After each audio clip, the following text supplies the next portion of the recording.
Uma usuqonda izindlela zikaNkulunkulu, then udinga wisdom. Yini wisdom? Wisdom is ukuthi manje sewuyakwazi uku-apply lezi zinto eziqondayo. Then that is wisdom.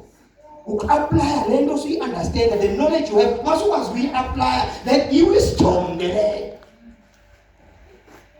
Amen. Amen.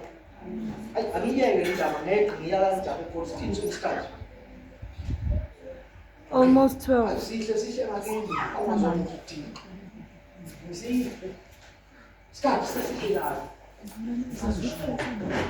What for the sake of good and I understand what Konamataba was about. Amen.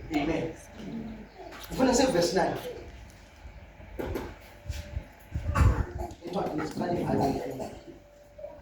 Verse 9. I'm going to come to share my good down. She says the Jan.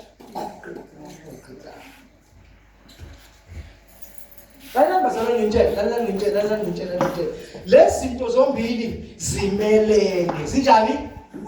Impilo yesintu sakini imelene nezindlela. Izindlela zakini zimelene nezindlela zabani? Okunye kuyisitha sokunye. Okunye kuyisitha sokunye.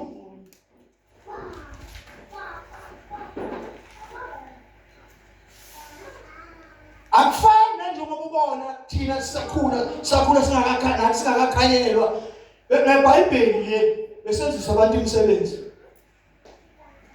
Sikhothe izwi eBhayibhelini ngoba sifunde lonke iBhayibheli. Sikhothe nje leyo ndawanyana leyo eqondene nokuthi lo mama simkhumula inzilo uyabona. Simgqokisa izigqoko ezintsha. Kanti uma ufunda lonke alikhuluma umuntu ofile. Yabona? Kodwa ukunga-understand kwenza ukuthi uthathe izinto engabe zisiza abantu ubulale ngazo ini abantu. Udokotela ongafundanga kahle wa-understanda kahle thatha umuntu ofanele uphilise umuntu ambulale ngawo. Amen. Because aka-understand lo muthi unesikali ofanele usisebenzise.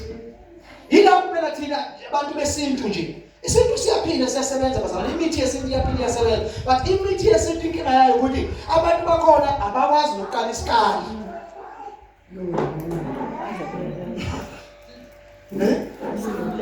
Futhi umuntu wakhona noma seningizimu zakho akazi ukuthi yini side effect, yini okubo okungadalwa lo muthi emzimbeni wakho. Kodwa abelungu nabo bayisebenzisa imithi. Babesebenzisa imithi bayakwazi nokuhamba bayothatha igazi bahlole ukuthi njengoba sisebenzise lo muthi yini into oyiphazamisayo emzimbeni wakho. Mase babona ukuthi ukuphazamiseka ukuthi kuba khona into ethi bazame indlela yokuthinta lokho manje. Amen bazalwane. Kodwa lona izwi kaNkulunkulu likulapha nje konke. Awutreat izwi kaNkulunkulu lezinjani? Uyalapha. uNkulunkulu akatreat uyalapha.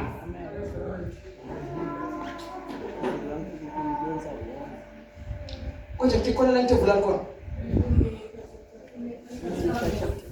What?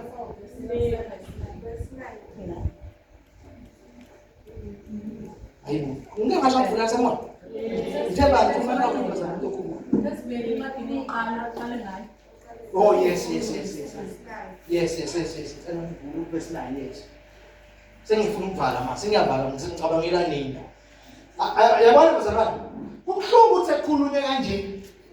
Kwafundiswa kanje kusasa ukuthi utholakala udayini. Oh Jehova.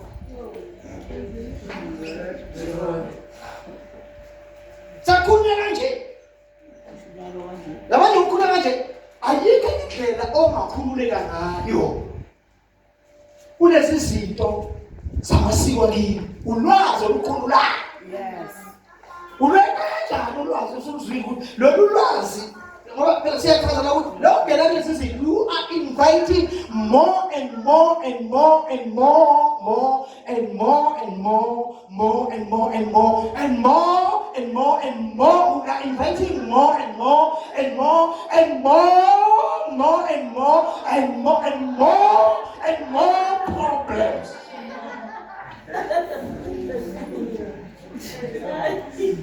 Lala ngitshela nozibani, lala ngitshela.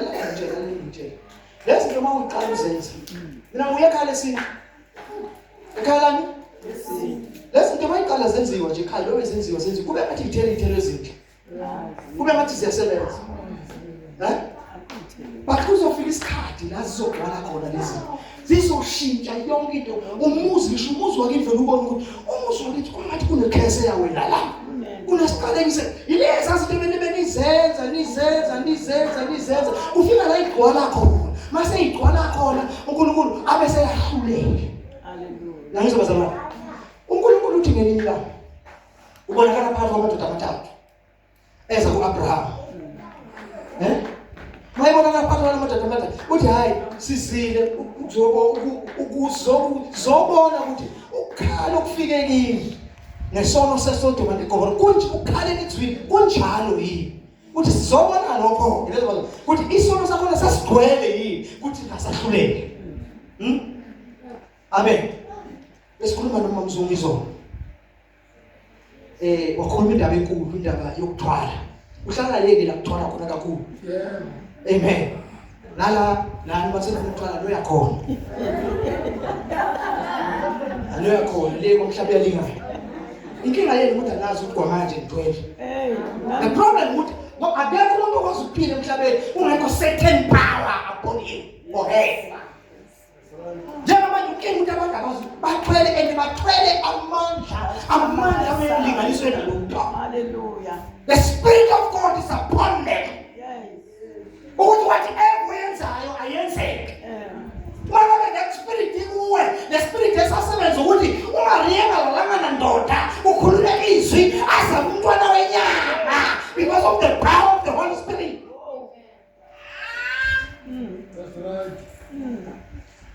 Zonke lezi zinto asikho isikhathi sokuyishumayela thola kaphume la afuna ukuthwala somewhere else because akazi la uthwele ovunywe uNkulunkulu uthwele unamandla bese lithi iBhayibheli lawo mandla khona kithi anjengamandla uNkulunkulu awasebenzisa ebusa uKristu kwabafileyo. Haleluya. Amandla kuwe wena owambethe amandla owambethe uhleli lapha you don't know yourself how powerful you are. You are more powerful. Kodwa sasa sizokuthiwa thokoza mkhulu. Thokoza.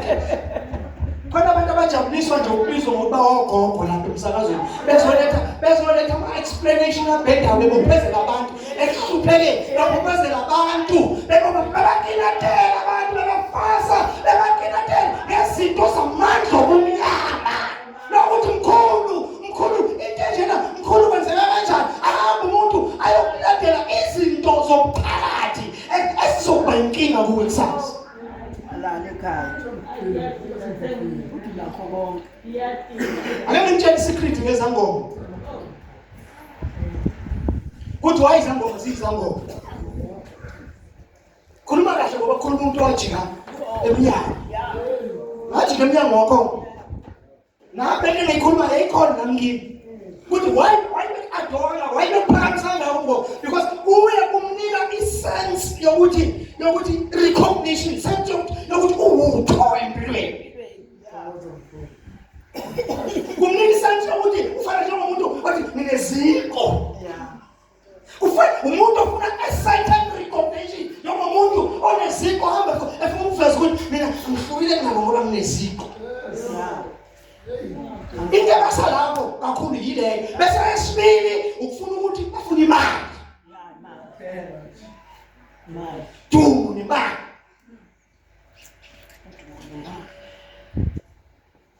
amen konje bese sifunde ukufunda mama masinyana sesiyavala kodwa ngithanda ngesingisi funda ngesingisi verse 9 funda sisifunda mama funda bhuti funda gogo funda wena sovulile nje funda uMika chapter 4 verse 9 la sengizoyibeka nje sengizoyithi nje bazalwane ngoba sikhuluma ngebandla la sikhuluma ngani ngebandla into sikhuluma ngayo yini sikhuluma ngebandla si understand thina njengebandla nokuthi iziphi izinto ezibamba ibandla ukuthi ibandla lingayiphambili la esifunde khona basifunda yonke le ndaba esitholela kuMika isibonisa ukuthi uNkulunkulu isiphi isikhathi alindile ukuthi sifike kuso la ibandla bonke abantu bezobona njengendawo yokubalekela bese ubona njengendlu yokuphephela njengoba uzophephela abazalwane but alikwazi ukufika lapho ngoba ibandla lilahlekelwe yinto ebalulekile indaba yokukhonza ukuthi yiyo ofanele lihambise phambili abazalwane efanele lihambise phambili indaba yokukhonza abona makonzi konza ndabona nje makonzi konza kahle wena nje uwedwa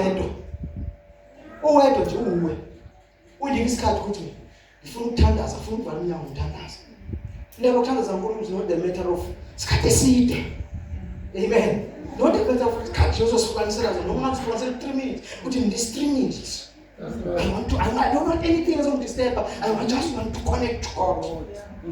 I just want to connect to God. Amen. Funda buku. Ngikhuluma kanje noma ngifundile. How? Now why are you crying so loudly? Now why are you crying so loudly? Don't you have a king? Don't you have a king? Has your counselor died? Have your counselor died? Pain Chris, you like a woman in labor. Unemihelo njengowesifazane ezobeletha. Amen. Yini ukhalelani akunankosi yini. Amen. Akunankosi yini.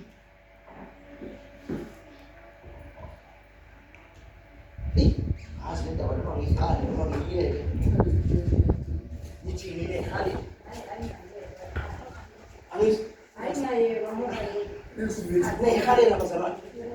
First of all, before I go I just want to encourage you.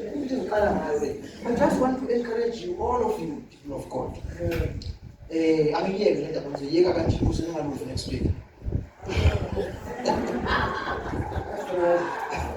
So I want to encourage because next year, 2026. Or next week, 2026. Hallelujah. I want to say to you, all of you, tighten your belt. Fasa ibhande lakho liqine. Fasa ibhande lakho lesijani? Liqine. Fasa ibhande lakho liqine. Uyawazi fasa ibhande lakho liqine. Sasifundisile, sifike esikhathini lesi esiyifundile, sizoimplementa khona sibona amandla. Hallelujah. Next year. So I want to encourage you, even on our means, if you can, buy a car. Make sure you buy a car. Susa wasani hindrance phambi kwakho. Yonke into isithiyo beyivimba, buy a car. Why you buy a car? You buy a car ukuze ungathiyeki ukufuna ukuza kulezinto ezizobe sizozenza. Prepare yourself for transport. Because next year kuzoshilisha ufuthi.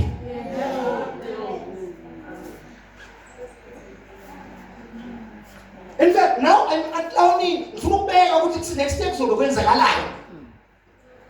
Ngifuna ukubeka ukuthi next year kuzobe kwenzakalani. Noma ukho sisibongile lela ukhona kufanele wazi ukwenzakalani la. Amen. Ishilo lemavika phela ngithi ngathi sizoba nama-team azoba khona. Team of worship, worship in a leader. A team yama-intercessor in a leader. A team yama-evangelism in a leader. A team yama-ushers in a leader. Amen. Amen. Hallelujah. Now, another step sizothatha i-step sokuthi we are going back kuma-cell group. We are going back kubazalwane ma-cell group, ma-home cell. Now, ngifuna ukuyibeka kahle lento ya-home cell, we understand. But why back to ma-home cell group? Kuma-home cell group. Angithi yabona njengoba sila, khona bahlala le kwadi. Nabadi bahlukene, abanye bahlala ngapha, abanye bahlala ngapha, ne? Abahomesha bahlalele abahlala khona. Abanye bahlala le ngaphesheya ngithi. Khona bahlale Ward 5. Khona bahlale Ward 5.